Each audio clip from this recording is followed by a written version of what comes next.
আমরা ঐক্যবদ্ধ বাংলাদেশ পক্ষ থেকে ঢাকা 18 আসনে আমাকে শাপলাগুলি মার্কার মনোনীত করেছে।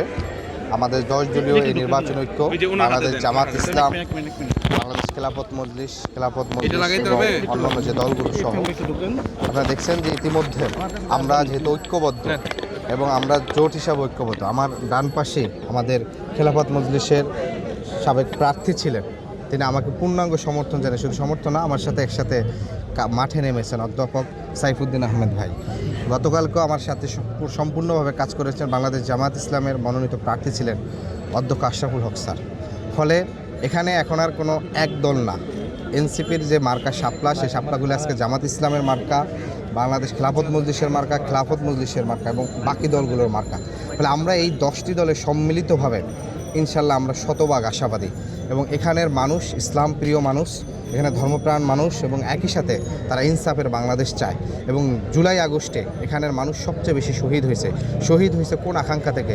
বাংলাদেশকে মুক্ত করার জন্য, নতুন বাংলাদেশ দেখার জন্য। ফলে আগামীর যে পরিবর্তনের বাংলাদেশ, জুলাই গণভোটে হ্যাঁ জয়যুক্ত করার বাংলাদেশ, ভারতীয় আধিপত্যবাদের বিরুদ্ধে যে বাংলাদেশ, সেই বাংলাদেশে ঐক্যবদ্ধ বাংলাদেশ যে প্যানেল দিয়েছে সেটি সারা বাংলাদেশে ইনশাল্লাহ বিপুল ভোটে জয় হবে। ফলে আমরা ইনশাল্লাহ মানুষের প্রত্যাশা এবং মানুষের জায়গা থেকে আমরা অনেক বেশি সমর্থন পাচ্ছি এবং তাদের জনসমর্থন হচ্ছে। এখন এই জনরায়কে ইনশাল্লাহ সুন্দর সুষ্ঠু নির্বাচনের মাধ্যমে তারা এই রায়টা প্রকাশ করবেন। যদি কেউ মনে করে যে নির্বাচনে কোনোতম সূক্ষ্মতম কারচুপি করার চেষ্টা করে, প্রশাসন দিয়ে প্রভাবিত করার চেষ্টা করে, আওয়ামী লীগে রেখে যাওয়া প্রশাসনকে পরবর্তী সরকারে কিছু না করার শর্ত দিয়া কিংবা প্রতিবেশী কোনো রাষ্ট্রের কাছে বাংলাদেশকে আওয়ামী লীগের মতন ইজারা দিয়ে যদি কেউ চেষ্টা করে যে ক্ষমতা করবে 2008 সালের মতন, সেটি এবার বাংলাদেশের মানুষ হতে দেবে না। কারণ এবার বাংলাদেশের মানুষ জীবন দিয়ে রাজপথে কিন্তু তারা সাহস অর্জন করেছে এবং বাংলাদেশকে এই প্রতিবেশী রাষ্ট্রের করাল গ্রাস থেকে বাংলাদেশের ভোটাধিকার, মানুষের মানবাধিকার এমনকি সার্বভৌমত্ব রক্ষা করেছে। আচ্ছা, উত্তরখান দক্ষিণখানে আমরা দেখছি অনেক সমস্যা আছে। আপনি যদি নির্বাচিত হন সেক্ষেত্রে আপনি এই সব এলাকার জন্য কি করবেন? দেখেন, আমরা খুব স্পেসিফিকভাবে বেশ কিছু সমস্যা আইডেন্টিফাই করেছি। প্রথমত হচ্ছে দেখেন উত্তরখান দক্ষিণখান এই জায়গাটা সবচেয়ে বেশি অবহেলিত। একই সাথে খিলক্ষেতের ওই পাশটি, এই জায়গাটি তুরাগ এবং ওই সাইডে এই 4টি থানা সবচেয়ে বেশি অবহেলিত এবং এখানকার রাস্তাঘাট প্রায় খানাখন্দ সবসময় থাকে, মানে রাস্তা নেই বললেই চলে। দ্বিতীয়ত এই 4টা থানা সিটি কর্পোরেশনের অন্তর্ভুক্ত হলেও দেখা গেছে যে সিটি কর্পোরেশনের যেই সেবাগুলো বিদ্যুৎ, পানি, গ্যাস থেকে অন্যান্য সেই সেবাগুলো তারা ব্যাহত হচ্ছে না, অথচ তাদেরকে প্রতি মাসে মাসে একটা বড় সংখ্যক ট্যাক্স কিন্তু ধরছে। ফলবর্তীতে এখানকার যারা বাসিন্দা তাদের উপরে কিন্তু বড় ধরনের ট্যাক্সের একটা চাপ পড়ে গেছে। আমি নিজে সিটি কর্পোরেশনের যে বর্তমান প্রশাসক মোহাম্মদ এজাজ সাহেবের সাথে কথা বলেছিলাম। আমি বলেছি যে আমরা যদি নির্বাচিত হই এবং এলাকাবাসীকে নিয়ে এই হোল্ডিং ট্যাক্সের যে সমস্যাটা, এটার একটা যৌক্তিক সমাধান নিয়ে আসতে হবে। যেমনিভাবে পুরো ট্যাক্স না দিলেও রাষ্ট্র চলবে না, ঠিক তেমনিভাবে আবার এত বেশি ট্যাক্স সেবা না দিয়ে এটাও জনগণের উপর জুলুম। ফলে এই ট্যাক্সের একটা যৌক্তিক সমাধান ইনশাল্লাহ আমরা উদ্যোগ নেব। দ্বিতীয়ত হয়েছে দক্ষিণখানের প্রায় 2 লক্ষের অধিক মানুষ, 2 লক্ষের অধিক ভোট, কিন্তু মানুষ প্রায় এখানে 6 লাখের মতন, ওদিকেও প্রায় 2 থেকে 3 লাখ মানুষের বসবাস। এই যে এত লক্ষ মানুষের বসবাস, আমরা কি দেখি যে জেলা পর্যায়গুলো এত লক্ষ মানুষ থাকলে এটা একটা উপজেলা হয়ে যায়। এই এলাকার মানুষ কিন্তু স্বাস্থ্যসেবা থেকে বড় আকারে বঞ্চিত হয়, কারণ রাস্তা একে খারাপ, যাতায়াতে যানজটের কারণে খারাপ, দ্বিতীয়ত তারা ভালো মানের সেবা পায় না। ফলে আমরা একটা উদ্যোগ নিব, ওই জায়গা বিবেচনায় ন্যূনতম 100 শয্যার একটা হাসপাতালে যদি উদ্যোগ নিতে পারি, স্বাস্থ্য মন্ত্রণালয় সহ সংশ্লিষ্ট অন্যান্য মন্ত্রণালয়ের সাথে কথা বলে, এটির একটা আমাদের এসে উদ্যোগ হয়েছে। আরেকটি গুরুত্বপূর্ণ হচ্ছে এই উত্তরখান দক্ষিণখান এবং একই সাথে খিলক্ষেত এই অঞ্চলে অনেক গার্মেন্টস শ্রমিক কাজ করেন, যারা নিম্ন আয়ের এবং নিম্ন মধ্যবিত্তের মানুষের, তারা তাদের সন্তানদেরকে এই প্রাইভেট প্রাইভেট কলেজগুলোতে কিন্ডারগার্টেনে পড়ানোর মতো তার টাকা নেই, কারণ তিনি যেই বেতন পান সেটা দিয়ে ঢাকা শহরের টিনের ঘরে থেকে সন্তান পড়ানোর সময় পান না। ফলে আমাদের একটা অঞ্চলে উদ্যোগ থাকবে, এই ঢাকা 18 আসনের 14টি ওয়ার্ডের জনসংখ্যা অনুপাতে ন্যূনতম উল্লেখযোগ্য সংখ্যক সরকারি প্রাইমারি স্কুল এবং মাধ্যমিক স্কুল, যাতে সরকারি স্কুলের ন্যূনতম বেতনে তার সন্তান অন্তত শিক্ষার সুযোগ পায় এবং স্বাস্থ্যসেবা নিশ্চিত করা। স্বাস্থ্যসেবার জন্য আমরা যেটি বলেছি যে একটা হসপিটালের উদ্যোগ নিব। দ্বিতীয়ত এখানে প্রচুর প্রাইভেট হাসপাতাল আছে, সেই হাসপাতালের যে ডাক্তারের ফি এবং পরীক্ষা যে দেওয়া হয় সেটার একটা যেন নীতিমালা সরকার উদ্যোগ নেয়, যেহেতু যারা সংসদ সদস্য হন তারা মূলত আইন স্থাপন করেন এবং আইন প্রণয়নের জন্য তারা প্রস্তাব করেন। তাহলে আমার জায়গা থেকে আমরা সেটি চেষ্টা করব। 1984 সালে আমরা দেখেছিলাম ডক্টর জাফরুল্লাহ স্যার, তিনি একা উদ্যোগ নিয়ে, এমপি না হওয়ার সত্ত্বেও তিনি উদ্যোগ নিয়ে ঔষধ নীতি করছেন, যেটা বাংলাদেশ ফলভোগ করছে। আমরা যদি এরকম করতে পারি তাহলে ইনশাল্লাহ এই জায়গাটি ইনশাল্লাহ কাজ করবে। এছাড়া সামগ্রিকভাবে যানজট করবে, গ্যাস সমস্যা সেটি সমাধান হবে, এখানের ড্রেনের সমস্যা অসুবিধা আছে, নদীগুলা প্রভাবশালীরা দখল করছে, ভূমি দখল করে অনেকে অবৈধ ডেভেলপিং বিভিন্ন কোম্পানিগুলোতে হচ্ছে, সেই দৈরাত্ম্য থেকে আমাদের রক্ষা করবো। সর্বশেষ এখানের ব্যবসায়ী এবং ক্ষুদ্র উদ্যোক্তাদের সুরক্ষা আমরা নিশ্চিত করব, কারণ আমরা দেখি অনেকে স্থানীয় প্রভাব খাটিয়ে এসবদের কাছ থেকে বড় অঙ্কের চাঁদা আদায় করে, কোনো একটা বিল্ডিং তুলতে গেলে তার কাছ থেকে বড় ধরনের চাঁদা দাবি করে। ফলে চাঁদাবাজ এবং দখলদারদের বিরুদ্ধে স্থানীয় নাগরিক এবং আইন শৃঙ্খলার বাহিনীর যৌথ সমন্বয়ে আমরা যৌথ টাস্ক ফোর্স গঠন করব, যাতে তারা এই ধরনের চাঁদাবাজদের কাছ থেকে সুরক্ষা পায়। ধন্যবাদ।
ইনশাআল্লাহ। আসসালামু আলাইকুম। আসসালামু আলাইকুম। একটু হাত নেড়ে। ভালো আছেন? এখানে দাঁড়ান, একটু পিছিয়ে আসো, পিছিয়ে আসো। আসসালামু আলাইকুম, দোয়া করেন। আসসালামু আলাইকুম। ইনশাআল্লাহ ইনশাল্লাহ ইনশাল্লাহ ইনশাআল্লাহ ইনশাআল্লাহ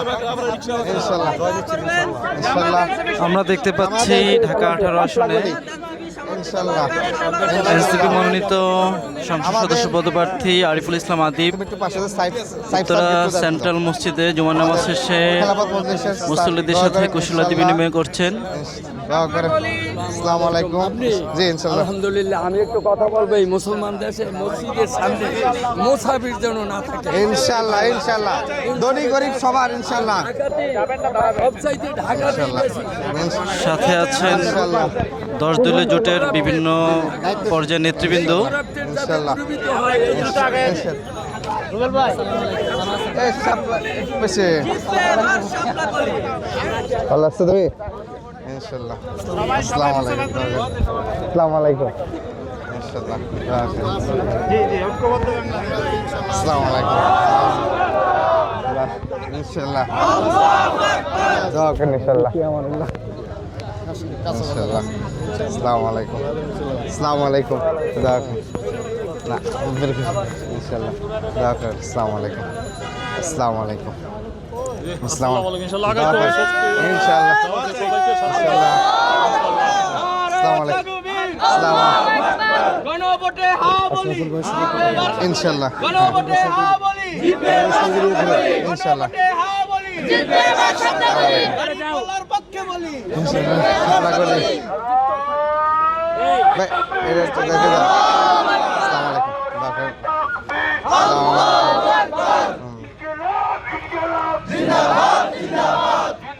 আসসালামু আলাইকুম।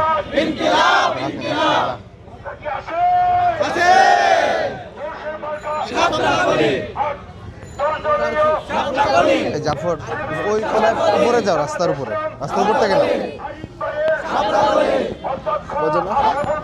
শাপলাগলি শাপলাগলি। আসসালামু আলাইকুম। আসসালামু আলাইকুম। ভালো আছেন? আসসালামু আলাইকুম। জামিন নেওয়ার কত নম্বর ব্যাচ? আমি 43। আমি 12 ব্যাচ। ও তাহলে তো আপনার বড় ভাই। কার্ড আছে নাকি? আর সাথে তো এখন ফোন নাই। কোথায় বাসা, কত সেক্টর? যাবো ইনশাআল্লাহ। 16 নম্বর নাম ভাইয়া?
লিফলেট দেন, লিফলেট বিতরণে একটা ভিডিও করি। লিফলেট মানুষ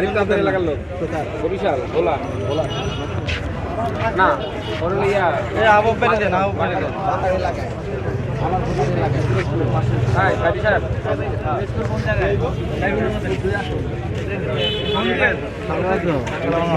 কেমন আছেন?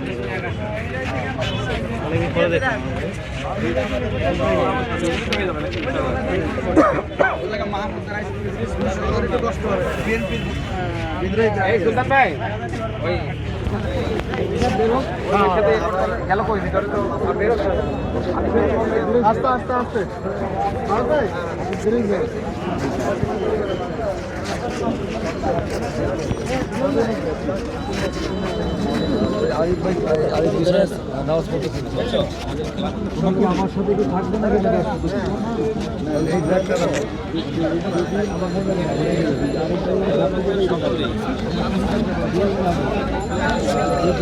বেরোবে বেবি এখন ওই যে চলে আসে তাদের কথা বলে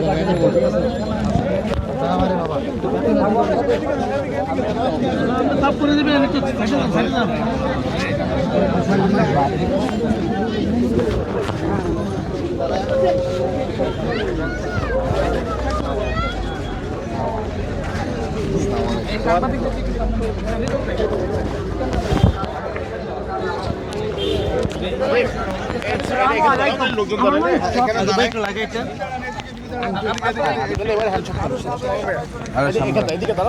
আপনার বাকিরা একটু ভাই